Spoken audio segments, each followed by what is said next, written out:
डाकू की बेटी राजकुमारी। रायपुर राज्य के राजा मानसिंह बहुत ही दयालु और प्रजा के चहेते राजा थे। उनकी कोई संतान नहीं थी। इसी गम में राजा और रानी दोनों परेशान रहते थे। उन दोनों ने इसे भगवान की मर्जी मानकर स्वीकार भी कर लिया था। राज्य की जनता भी राजा के गम से दुखी थी। राजा तो शिकार करके या जनता की सेवा करके अपना समय गुजार लेते थे और इससे उनका मन लगा रहता था। लेकिन रानी तो पूरा दिन खाली रहने के कारण, अपनी संतान न होने के कारण दुखी रहती थी। राजा को शिकार का बहुत शौक था। एक दिन वो शिकार करने जंगल की तरफ चल दिए। उसके सिपाही भी उसके साथ थे। जंगल में राजा के सिपाही पीछे छूट गए और वो आगे निकल गया। वो आगे पहुंचा, तभी उसने किसी बच्चे के रोने की आवाज़ सुनी। वो आवाज़ के पास पहुंचा तो देखा कि दो डाकू एक छोटे बच्चे को तलवार से काटने वाले थे। राजा मानसिंह ने उन्हें ललकारा और अपनी वीरता से उन्हें मार दिया। राजा ने बच्चे को देखा तो वो एक सुंदर कन्या थी। राजा ने उसे गोद में उठाया। उसको लेकर वो अपने राज्य की तरफ वापस चलने लगा। अब उसके सैनिक भी उसके साथ थे। महल में पहुंचकर राजा ने कन्या को अपनी रानी को दिया और उन्हें सारी बात बताई। रानी ने उसे भगवान का उपहार बताया, जिससे उनकी खाली झोली भर गई थी। रानी ने कन्या का नाम भागवती रखा। समय बीतता गया। राजा ने भागवती को राजकुमारों की तरह रखा। उसे कभी भी ये एहसास नहीं होने दिया कि वो लड़की है। समय के साथ भागवती शिक्षा में ही नहीं बल्कि अस्त्र शस्त्र चलाने में भी निपुण हो गई थी।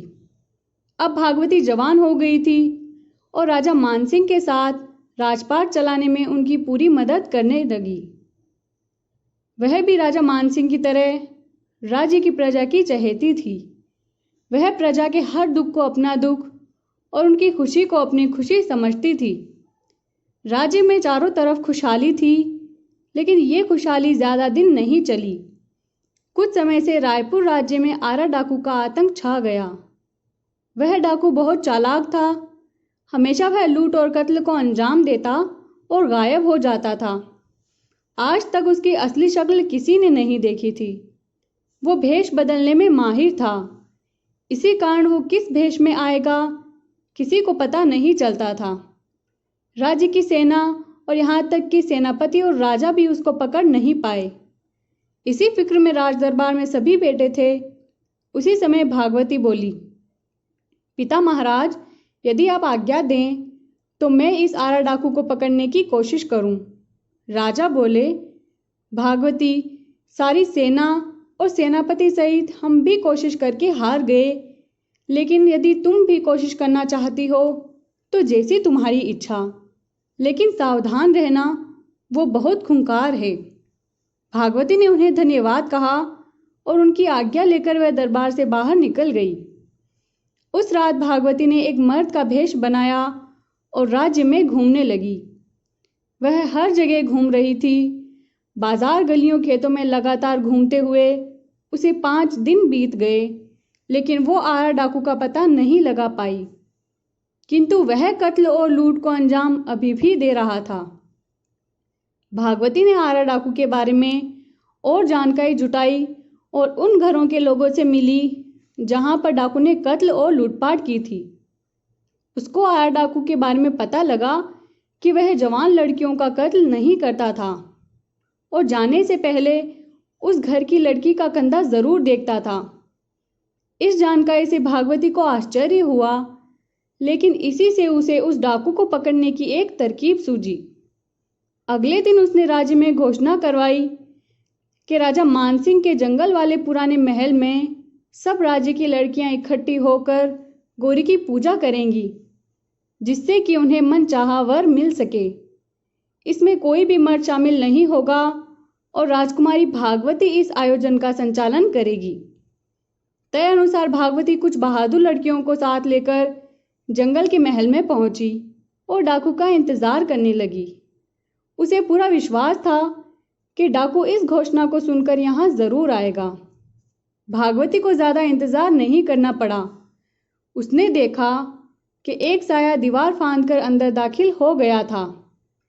राजकुमारी भागवती सतर्क थी उसने तलवार के बल पर उसे अपने काबू में कर लिया। उसे पकड़कर राज दरबार में पेश किया गया। अब राजकुमारी भागवती ने आरा डाकू से लूटपाट और लड़कियों का कत्ल न करने का कारण पूछा। तो उसने बताया कि वो जन्म से डाकू नहीं था। कुछ डाकू उसकी नवजात बेटी को उठाकर ले गए और उसे मार दिया और इसी गुस्से में वह डाकू बना। मेरी बेटी के बाएं कंधे पर एक गुलाब का गोदना बना हुआ था। मैं हर लड़की का कंधा इसलिए देखता था कि शायद मेरी बच्ची अभी जिंदा हो। अब चौंकने की बारी राजा मानसिंह की थी। उसने पूछा, आया डाकू, क्या तुम्हारी बेटी 18 साल पहले मारी गई थी? आया ने आश्चर्य से हाँ में जवाब दिया। राजा बोला, आरा, तुम्हारी बेटी जिंदा है और जिसने तुम्हें पकड़ा है वह राजकुमारी भागवती ही तुम्हारी बेटी है। राजा ने उसे सारी बात बताई कि किस तरह उसने उस छोटी लड़की को बचाया था। अब आरा डाकू के चेहरे पर मिश्रित भाव थे। उधर राजकुमारी भागवती आश्चर्यचकित थी कि पिता महाराज ने उसे आज तक इस बात का एहसास नहीं होने दिया था कि वो उनकी बेटी नहीं है। भागवती भागकर राजा के गले लग गई।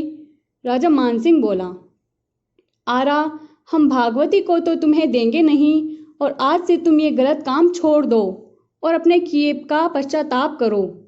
आरा ने कहा, जब मेरी बेटी जिंदा है तो मैं ये काम छोड़ता हूँ और मैं यही सोचकर खुश हूँ कि वो अब राजकुमारी है। आरा डाकू अब सन्यासी बन गया था और राजा मानसिंह ने उसे अपने महल के मंदिर की देखभाल का जिम्मा दे दिया था। पूरी प्रजा और सारे दरबारी ने भागवती के साहस और बुद्धि की प्रशंसा की। कहानी पसंद आई हो तो लाइक, शेयर एंड सब्सक्राइब करें।